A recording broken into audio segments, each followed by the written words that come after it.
Proclamação do Evangelho de Jesus Cristo, segundo Mateus. Glória a vós, Senhor. Naquele tempo, quando Jesus chegou à outra margem do lago, na região dos Gadarenos, vieram ao seu encontro 2 homens possuídos pelo demônio, saindo dos túmulos. Eram tão violentos que ninguém podia passar por aquele caminho.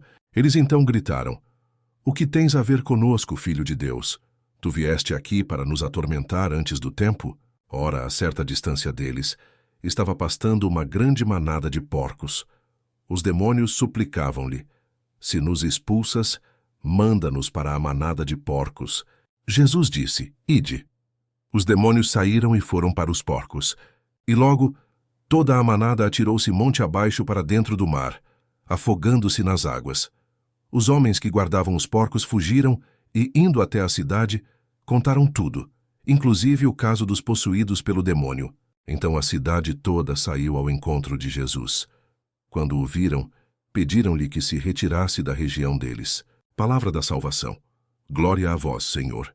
Quando chegou à outra margem, na região dos Gadarenos, vieram-lhe ao encontro 2 endemoninhados saindo dos sepulcros. Eram tão ferozes que ninguém podia passar por aquele caminho. Mateus 8:28. Jesus atravessa o mar e chega à região dos Gadarenos, um território pagão, onde 2 homens possuídos vivem entre os túmulos. Eram tão violentos que ninguém ousava passar por ali. Essa cena já nos apresenta o cenário de exclusão, dor e medo. Aqueles homens eram tratados como mortos em vida. A presença do mal os havia afastado de tudo, da sociedade, da família e de si mesmos. Mas Jesus vai ao encontro deles. Isso é importante. Jesus vai ao encontro dos que ninguém quer encontrar. Ele atravessa a margem para libertar, restaurar, dar nova vida. Os demônios reconhecem quem é Jesus. "Que temos nós contigo, Filho de Deus? Vieste aqui para nos atormentar antes do tempo?" Mateus 8:29. Eles sabem que a presença de Jesus é o fim do domínio deles. Eles conhecem o Cristo, reconhecem seu poder e autoridade, mas não o amam, não o acolhem. Isso nos alerta para um risco espiritual: reconhecer quem é Jesus, mas não acolhê-lo como Salvador. A presença de Jesus confronta o mal. Ela incomoda, e isso acontece até hoje.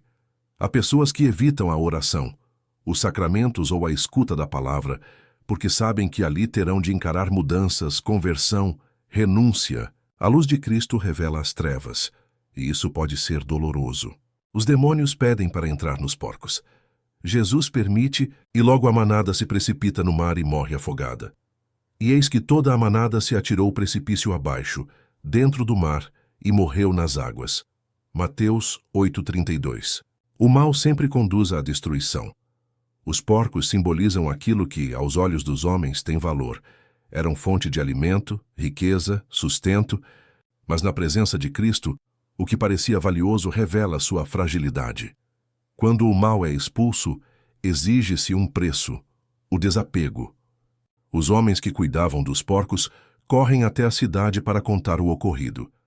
Mas ao invés de alegria pela libertação dos possuídos, a cidade reage com rejeição. Toda a cidade saiu ao encontro de Jesus. Quando o viram, pediram-lhe que se retirasse da região deles. Mateus 8:34. Pediram que Jesus fosse embora. Por quê? Porque a presença de Deus havia causado perdas. Porque a libertação daqueles homens custou seus porcos. Porque o milagre mexeu na ordem econômica e social. Esse é o ponto mais doloroso do Evangelho de hoje. Preferiram seus bens à presença do Salvador, preferiram manter seus interesses do que acolher a liberdade que vem de Deus. Isso nos leva a uma pergunta direta: quantas vezes nós também rejeitamos Jesus porque sua presença exige mudança em nossa vida? Talvez não tenhamos porcos, mas temos hábitos, vícios, pecados, pensamentos, relacionamentos e estruturas que não queremos perder. E então, diante do chamado de Cristo, nós dizemos com atitudes: "Vai embora, Senhor, não quero mudar." A presença de Jesus incomoda porque ela exige decisão. Ele não força ninguém a segui-lo. Mas sua luz denuncia as sombras, seu amor desinstala. Sua liberdade confronta nossas prisões. E mesmo tendo sido rejeitado, Jesus não amaldiçoa a cidade. Ele respeita a liberdade humana Isso também é um sinal. Deus respeita a nossa escolha mesmo quando o recusamos. Mas isso não significa que Ele deixa de amar. Ele permanece próximo, esperando que abramos a porta. Aqueles 2 homens libertos representam a possibilidade de uma vida nova. Eles foram restaurados não apenas espiritualmente, mas socialmente e emocionalmente. Voltaram a viver, enquanto a cidade preferiu manter-se na escuridão, eles conheceram a luz. Isso nos mostra que Jesus nunca chega em vão, mesmo que uma multidão o rejeite. Ele sempre alcança quem o acolhe. Hoje Jesus passa pelas margens do nosso coração. Ele vem até nós. Mesmo que estejamos entre túmulos, mesmo que estejamos distantes, presos, feridos, perdidos, Ele vem para libertar, curar e restaurar. Mas Ele também nos pergunta: você vai me acolher ou me mandar embora? Vai aceitar a libertação mesmo que ela te custe algo? Ou vai preferir manter o que é familiar, mesmo que te aprisione? Peçamos a graça de não rejeitar Jesus, de não temer sua presença, de deixar que Ele expulse todo o mal, mesmo que isso nos confronte, pois só Ele tem palavras de vida eterna. Só Ele nos tira do túmulo e nos devolve a vida.